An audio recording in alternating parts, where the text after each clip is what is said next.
pessoal, nesse vídeo aqui a gente vai mostrar os fundamentos da Petrobras, receita, margem bruta, lucro líquido, EBITDA, patrimônio, para você ver como é que esse quadro nos dá uma ideia do que aconteceu no Brasil, no ponto de vista econômico, político e eventualmente até policial. Vamos começar com a receita da Petrobras? Percebe que ela tinha um perfil bem interessante, você tem ali do quarto trimestre de 2006, partindo de uma receita de 150 bilhões de reais, ela chegou a bater quase 350 bilhões, com uma pequena interrupção ali no segundo trimestre de 2008, com uma quedinha que foi certamente por conta da crise do subprime, etc. Depois ela subiu quase que numa reta ali de 170, 180 bilhões de reais para 350 em quase 5 anos. E aí a gente percebe que a companhia deu uma rateada na receita caindo ali até 2017, foi uma fase de crise no Brasil, e aí a gente tem uma queda violenta de 2019 até 2020, que tem a ver bastante com a questão do coronavírus, né? agora em 2020, e uma alta significativa até o segundo trimestre de 2021 de receita, mas ainda não bateu o topo, que era acima de 350 bilhões de reais. Bom, esse gráfico em si, ele não diz muita coisa para nós. A única coisa que ele mostra ali é que você teve um problema na época do subprime, que caiu a receita, depois ela cresceu, né? Dava a impressão, inclusive, que o Brasil estava numa situação excelente, um crescimento ininterrupto por quase 5 anos. Aí você tem uma queda que pode ser fruto daquele momento que a gente estava vivendo de turbulência, o Brasil estava com queda, houve grandes quedas do PIB naquela época e tal, né? E você teve uma queda que certamente foi derivada do coronavírus, porque tudo parou, e uma disparada no final agora, que pode ser com relação à retomada da economia. Não diz muita coisa a respeito da história do Brasil. A gente vai olhar aqui o gráfico do lucro bruto. Lucro bruto, pessoal, é essencialmente a operação da Petrobras, a receita líquida menos o custo da mercadoria vendida. Então, o custo que ele tem para produzir os barris, o custo que ele tem para importar o combustível, que a Petrobras foi importadora durante muito tempo, líquida, né? Então, esse lucro, você percebe que ele estava na faixa de 60 bilhões de reais, chegou a bater 80 bilhões, quase 80 bilhões de reais em 2011, né? Em 2006 estava 60, depois ficou rateando, então até 2014 ele oscilou entre 60 e 80 bilhões de reais. Depois teve uma altazinha da faixa de 70 para 100 bilhões, se manteve ali em torno de 100, aí subiu para a faixa de 120 ali em 2018 e deu uma disparada agora nesse ano, estamos falando aí de quase 180 bilhões de reais de lucro bruto. Pessoal, esse é o business da Petrobras, tá? Então você percebe que ela nunca chegou a perder dinheiro, mas vocês lembram que a receita estava subindo. Então por que se a receita estava subindo, por que o lucro bruto não estava subindo? Agora vamos olhar então o gráfico da margem bruta da Petrobras, que seria o lucro bruto dividido pela receita. Dá uma olhada. Olha lá, Petrobras de 2006 até mais ou menos 2010, 2011, 2010, né? Ela tinha uma margem na faixa de 40%. Aí vocês lembram que a gente teve uma alta ininterrupta praticamente de receita até 2014, mas você vê que desaba a margem bruta da Petrobras de 40% até 20%. O que é isso, gente? Isso é um efeito, quer dizer, são vários efeitos, mas isso é um efeito direto de um controle de preços. O custo não dava para ser controlado, o dólar estava subindo, o Brasil estava numa crise danada, então os custos subiram, mas a Petrobras não repassou esses custos na mesma velocidade para o mercado.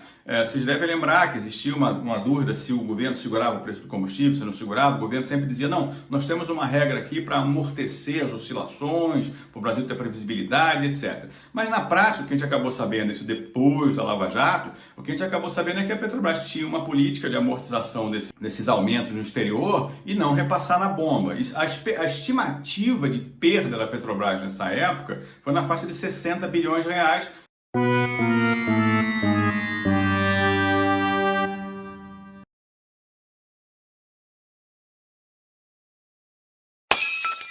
Mas o que a gente consegue ver aqui com muita clareza é o seguinte, essa queda da margem de 40% para 20% foi exatamente onde a Petrobras amorteceu, que essa redução da lucratividade teve alta na receita, mas o lucro bruto se manteve, significa que a margem foi achatada, foi exatamente aí de onde saiu o subsídio para o combustível, que a Petrobras negava, depois aceitava, depois teve que colocar tudo no balanço, etc. Então esse é um momento, hoje a gente está vendo o contrário, se você olhar o gráfico de novo, você vê uma margem bruta ultrapassando 50% e crescente. Em um determinado momento, o governo decidiu seguir, de fato, o preço no exterior, e como o custo aqui também não sobe tanto quanto a oscilação do preço no exterior, porque tem muita parte que é nacional, é em reais, etc., o que aconteceu? A gente teve uma disparada absurda na margem, gigantesca. Então você está vendo aí a gasolina R$7, R$6,50 em alguns lugares, diesel caro, um monte de coisa cara, porque as coisas dispararam lá fora. A empresa hoje tem aparentemente, eu não sei, eu não acompanho ela muito proximamente, aparentemente ela tem uma política de acompanhar esses preços internacionais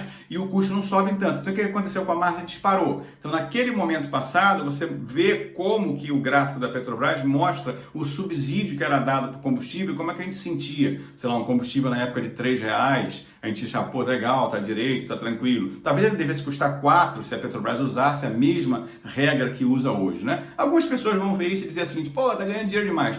Eu não estou entrando nesse detalhe, eu estou mostrando, através do gráfico, que explica o que aconteceu no passado recente do Brasil. E o subsídio da gasolina está bem claro nessa redução da margem do passado da Petrobras. Agora, olhando para o gráfico do patrimônio líquido, você vê que o patrimônio líquido tinha uma subida quando a Petrobras ela tinha lucros consistentes e crescentes. Nesse momento, a Petrobras ela distribuía 25%, no máximo 30% do seu lucro e deixava o resto todo guardado para fazer investimento. Então, o patrimônio líquido ia crescendo com as reservas de lucro, etc. E tem um salto gigantesco de um trimestre para o outro, que a gente já falou sobre ele, que foi quando a Petrobras colocou 120 bilhões de capital lá dentro, né? O capital entra direto no patrimônio líquido. Foi a tal capitalização da Petrobras. Aí a gente tem um patrimônio líquido subindo razoavelmente até 350 bilhões de reais e ele desaba cerca de 100 bilhões de reais entre 2014 e 2016. Para entender razoavelmente bem essa queda, a gente precisa olhar o gráfico do lucro líquido. Percebe que a empresa estava com o lucro líquido relativamente patinando, não subia muito, e faz sentido. A gente viu que a Petrobras ela foi reduzindo as margens dela, né? Assim, a gente estima que tenha sido por conta de subsídio do combustível aqui no Brasil. Mas a partir ali de 2014, a gente já vai falar sobre isso, a gente sabe o que aconteceu em 2014, a Petrobras ela começou a ter uma queda acentuada de lucro líquido, chegando quase a 60 bilhões de reais, negativo no acumulado de 12 meses.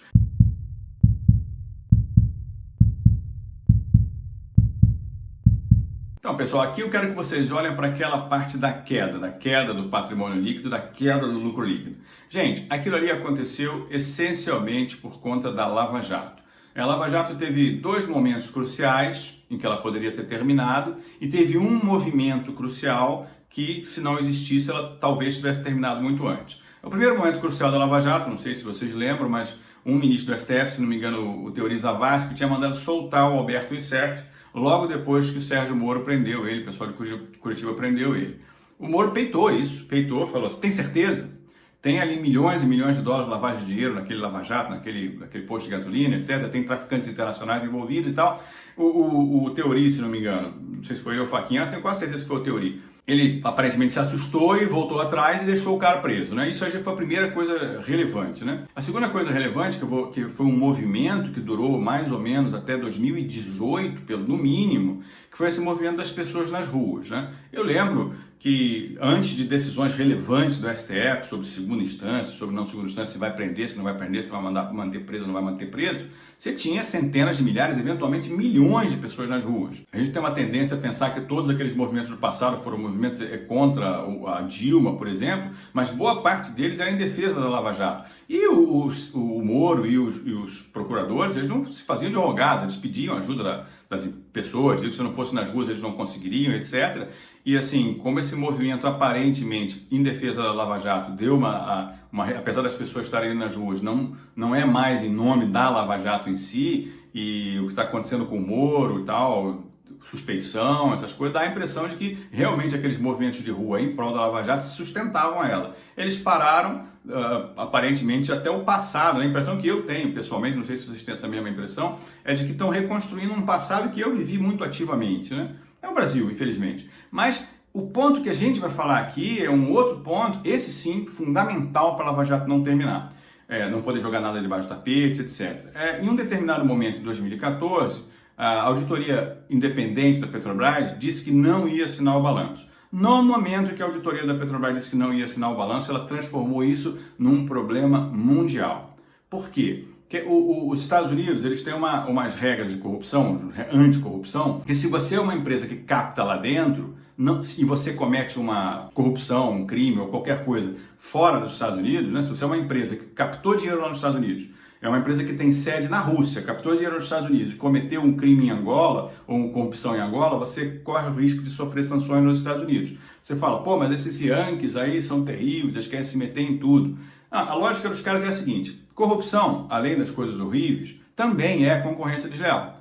Então, para que as empresas americanas que não podem, que tem uma regra anticorrupção grande, para que elas não tenham que sofrer com essa concorrência desleal em outros lugares, a regra americana diz que qualquer empresa que capta lá dentro, que está no mercado de capitais americano, ela tem que cumprir essa lei em todos os lugares. Então, nesse momento, no momento em que a auditoria falou, a gente não vai assinar esse balanço, nesse momento a Petrobras obrigatoriamente tinha que se transformar numa aliada do DOJ, né? Do Department of Justice. Não tinha opção. Ela obrigatoriamente, todas essas histórias eu contei aqui nesse livro. Isso aqui é a versão recente do meu livro Mercado de Ações em 25 episódios. Vocês vão ter uma noção do que aconteceu. O primeiro eu escrevi para 2019, esse aqui tem dados super recentes sobre essa história do Brasil. Então, nesse momento, a Petrobras obrigatoriamente se transformou numa super parceira do DOJ, né, do Department of Justice. E, obviamente, o Brasil fez um monte de acordos multilaterais, ali, bilaterais, para poder identificar o que aconteceu de corrupção nos lugares. O que aconteceu foi que não tinha mais o que fazer, cara. O que a Petrobras precisava fazer é dar o retrato mais transparente de tudo que aconteceu. Então, o que você viu, a maior parte daqueles prejuízos que você viu, dá uma olhadinha no gráfico do EBITDA da Petrobras. O EBITDA é a geração de caixa, pessoal. Você percebe que a Petrobras teve uma desabada da geração de caixa na faixa de 50 bilhões para quase zero ali em 2014. Em parte, isso aí significa que a Petrobras ela começou a reconhecer maus investimentos do passado, fazendo testes de impairment, fazendo baixas contábeis. O que acontece? Você lembra, por exemplo, de Pasadena, que todo mundo lembrou, todo mundo sabe o que é. Vamos supor que Pasadena tenha custado $1 bilhão, só para fazer conta tranquila. Você vai mantendo aquilo, você pega $1 bilhão em caixa, sai do seu caixa, vai para o seu investimento, não tem nenhum prejuízo ali. No momento em que você passa 2, 3, 4, 5 anos com aquela empresa, vai colocando dinheiro nela, quer dizer, você vai subindo aquele investimento que você tem nela. Aí a gente dá uma olhada e fala, cara, isso não vale nada. É a ruivinha, né, aquela toda vermelhinha de ferrugem. Não vale nada, vale $100 milhões, por exemplo, por hipótese. O que você faz? Você faz um teste de recuperabilidade, etc., e você identifica que aquilo ali, em vez de valer $1 bilhão que está no seu balanço, vale $100 milhões. O que você faz? Naquele momento, você reconhece uma despesa de $900 milhões, que significa, na prática, dizer, olha, eu queimei dinheiro lá atrás. Quem me deu essa dica de falar dessa maneira foi um amigo meu que é diretor, que é sócio da KPMG, né? E realmente ele tem razão. Assim, eu estou assumindo hoje um prejuízo de coisas que eu fiz lá atrás. Então, o que aconteceu quando você vê essa queda de 100 bilhões, pessoal, são 100 bilhões de reais de queda no patrimônio da Petrobras. E se você colocar em termos de lucro líquido, estamos falando de mais de 100 milhões de reais negativos, né, de prejuízos assumidos. A maior parte disso não é... Você lembra que o lucro bruto da Petrobras não caiu. A receita da Petrobras subiu e se manteve lá no alto.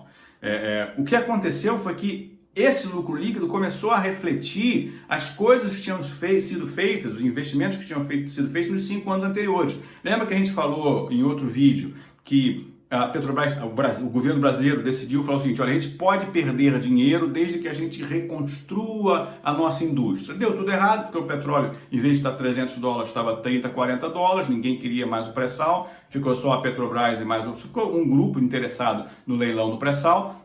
Não que o pré-sal seja ruim, o pré-sal é excelente, né? Mas se a gente tivesse vendido em 2008 é uma coisa, vendemos em 2013 foi outro interesse, já tinha dobrado a produção dos Estados Unidos de petróleo, etc. E aqueles investimentos, como eu falei para vocês, que são investimentos que não são os melhores feitos do ponto de vista do capitalismo, que a gente gasta mais do que deveria, aqueles investimentos que foram inflando o seu balanço, na hora que a gente tirou o retrato deles e falou, gente, eu gastei, por exemplo, $200 bilhões de investimento nos últimos 4 anos.